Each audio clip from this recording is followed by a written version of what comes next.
Se inscreva no canal, curta e compartilhe. Ative o sininho de notificação. Paz de Cristo Jesus, meus amados irmãos, vamos começar hoje mais uma aula que tem por tema a intercessão de Jesus pelo discípulo, nossa lição de número 11, dia 15 de junho de 2025. E no leitura do nosso texto diz o seguinte: a vida eterna é esta, que conheçam a Ti, por único Deus verdadeiro, e a Jesus Cristo, a quem enviaste. João capítulo 17, versículo de número 3. E diz a nossa introdução do seguinte: Jesus sente a responsabilidade de orar pelos seus discípulos, pondo nesta oração o vínculo da intercessão.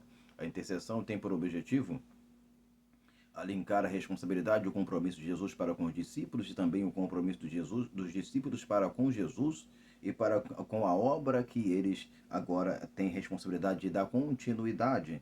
Então, a intercessão da parte de Jesus é uma responsabilidade do mesmo para com os discípulos, e a intercessão de Jesus ela é uma intercessão de uma forma natural. Ela acontece a partir da sua morte e ressurreição e tem a permanência sem que haja nenhum tipo de palavra ou elemento que venha expressar isto. Então, a morte de Jesus já é uma intercessão contínua e permanente e significativa. Assim, a posição dos discípulos passa de escolha para escolhido. O termo escolha aqui eu coloquei no sentido que a disposição dos discípulos de escolherem Jesus, e muitas das vezes no tempo atual, nós utilizamos o termo eu aceitei Jesus. Jesus falou o seguinte para os discípulos: não foste vós que escolheste a mim, mas eu escolhi a vós para que vá de nomear e deis muito fruto. Então, vos nomeei para que deis muito fruto.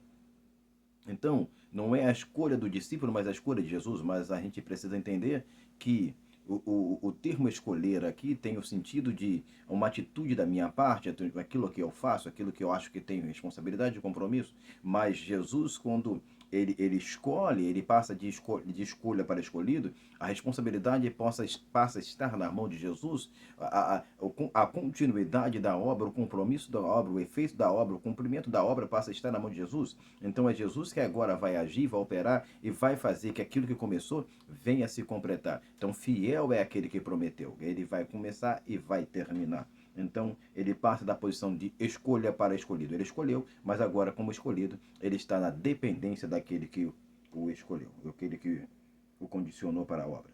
Ok, a intercessão, com isso, tem um nítido significado. Qual é o significado da intercessão nesse caso?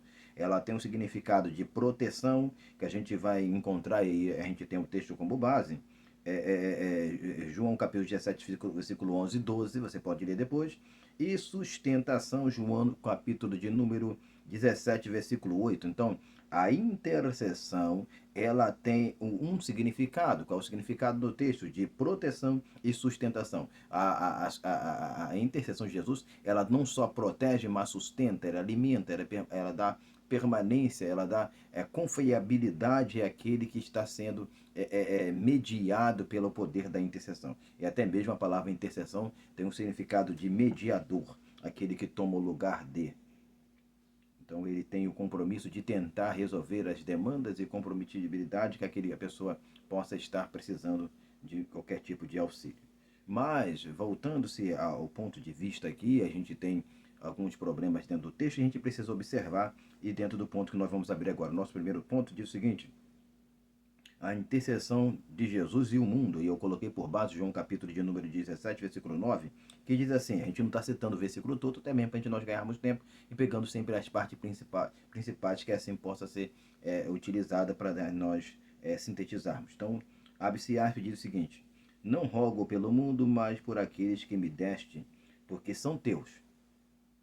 Tá? Aí eu termino a frase aqui de João capítulo 17, versículo 9, porque é a parte que a gente vai utilizar. Então, mas a parte que eu quero destacar aqui do texto é: não rogo pelo mundo. Por que Jesus falou isso? Não rogo pelo mundo. Por quê? Há uma exclusividade de uma intercessão, de uma mediação da parte de Jesus, não só com os discípulos e não com o mundo. Por que o mundo não está encaixado, não está engendrado dentro desse compromisso de Jesus de interceder? Vamos seguir a leitura e você vai entender. Não devemos tomar essa palavra como desprezo ou desapreço, né? Que Jesus está descompromissado com o mundo, não está acompanhando o funcionamento, o crescimento, o desenvolvimento do mundo. Não é isso não. Jesus estar presente, acompanhando, abençoando e sustentando este mundo para que ele possa ser um mundo que venha a funcionar também da forma que Deus quer. Contudo, o mundo já tem um príncipe. Ele já tem um líder. Então Jesus não é o líder deste mundo. Quando a gente fala que nós, você vai encontrava isso muito nos carros, pelo menos aqui na nossa cidade, eu não sou dono do mundo, mas sou filho do dono. Então você está querendo dizer que Deus é dono deste mundo. Não, esse mundo, por mais que seja o universo em si, seja a criação de Deus, contudo, a gente precisa entender que este mundo agora é regido por um certo ser que não tem nenhum tipo de compatibilidade com o Deus Criador.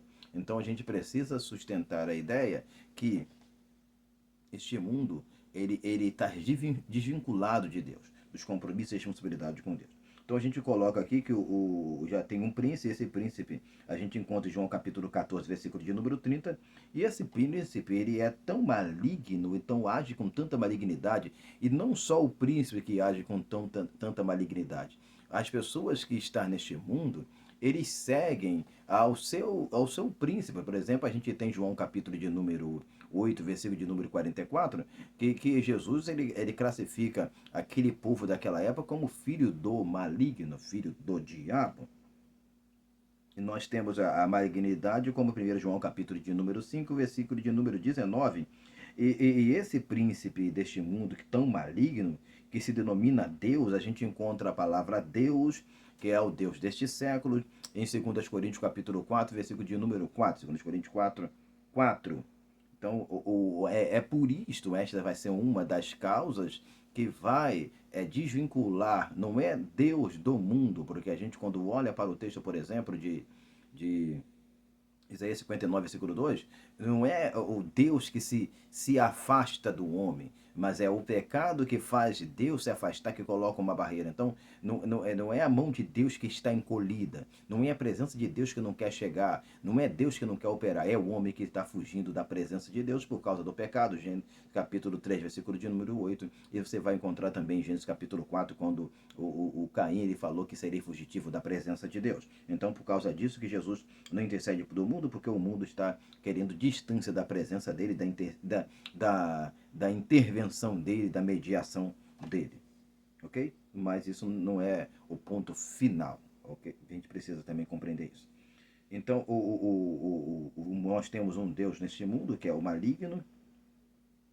A não intercessão de Jesus significa não compartilhar com as mesmas ideias do mundo, e não seguir o mesmo pensamento. Então, Jesus, o mundo não tem nenhum vínculo de amizade, de compromisso com Jesus. Por isso que há essa distância.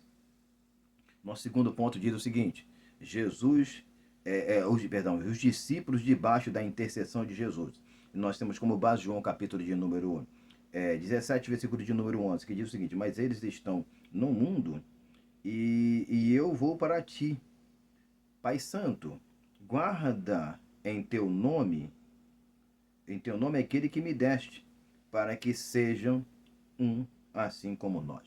Então, Jesus, ele quando ele fala essa palavra aqui, para essa intercessão, esse pedido, ele sela um vínculo de responsabilidade, de comprometimento com os discípulos.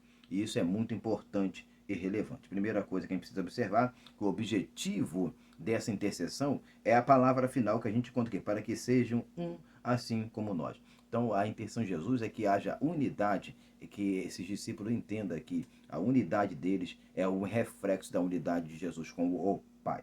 O próximo ponto para ser observado é o motivo da intercessão. Então, o que a gente já citou aqui da unidade já é um dos motivos. Onde os discípulos estão? É uma pergunta que a gente precisa responder. Aonde os discípulos estão? Os discípulos estão no mundo, mas eles não são do mundo. Você está no mundo, mas você é de Deus, você é crente, você é lavado, remido em Jesus. De quem eles são? Eles são de Jesus. Então, isso vai trazer em Jesus responsabilidade com eles e deles responsabilidade com Jesus, de quem eles são. Qual o objetivo final? Qual o objetivo final de todas essas coisas? A gente volta ao ponto lá de cima também, que é que sejam um, como nós, como a gente já citou. Então, isso é o cerne, que a gente pode assim dizer, da intercessão de Jesus. Que haja nos discípulos essas motivações, esse entendimento, porque eles estão no mundo, mas não são do mundo, eles são de Jesus, e Jesus orou para que eles tivessem uma unidade perfeita. Então a gente segue o seguinte: os discípulos receberam o que de Jesus? O que eles receberam de Jesus? A gente tem, primeiro, a palavra, João capítulo 17, versículo 14. A glória, João 17, 22. Você guarde isso daí, anote e leia.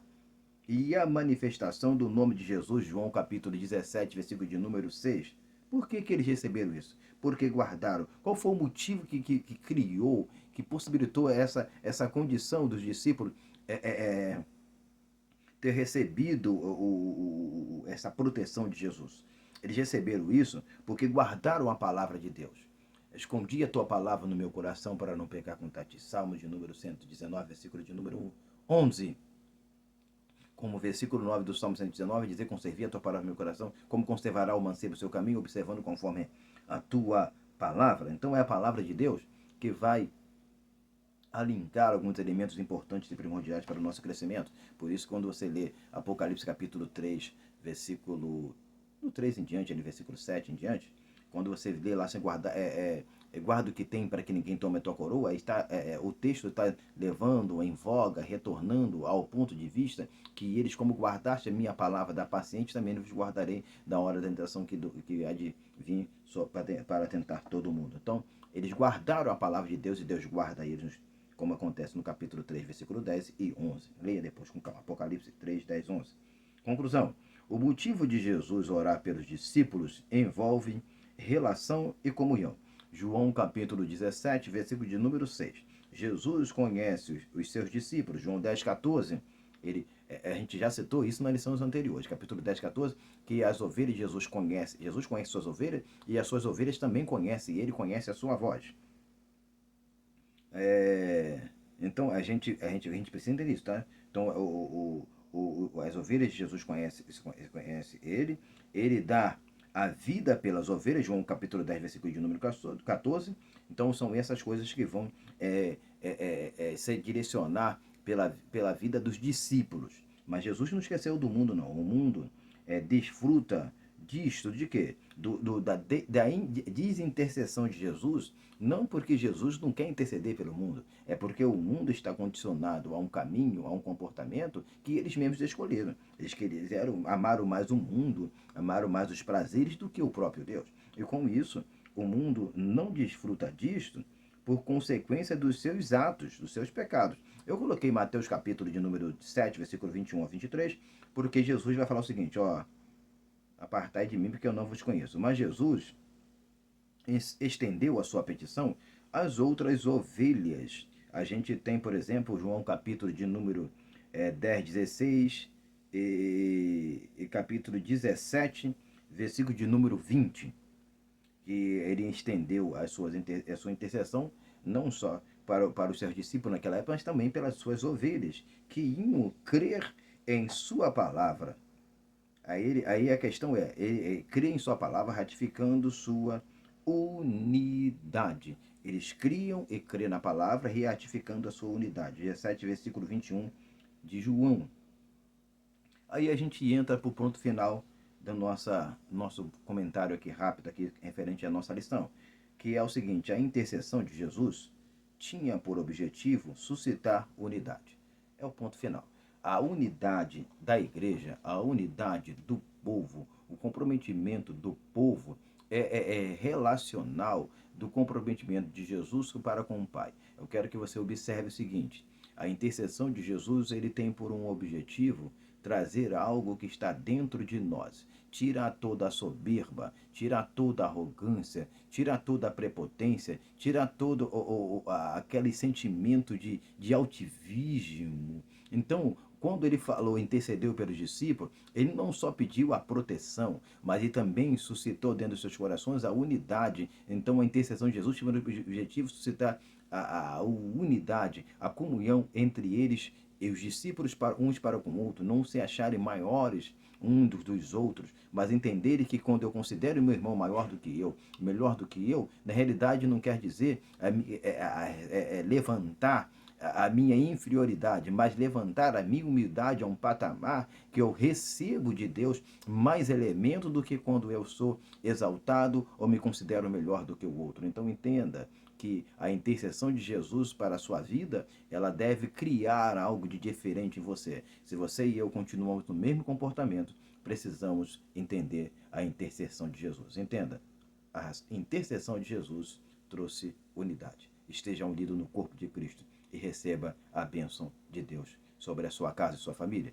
Não se esqueça de se inscrever neste canal, curtir, compartilhar e deixar o seu comentário aqui embaixo. É muito importante para nós continuarmos fazendo este trabalho de comentário da revista de nossa lição. E assim a gente possa aprender um pouco mais da palavra de Deus. Que Deus possa nos abençoar, nos conceder um excelente domingo e uma excelente escola dominical em nome de Jesus. Amém e amém.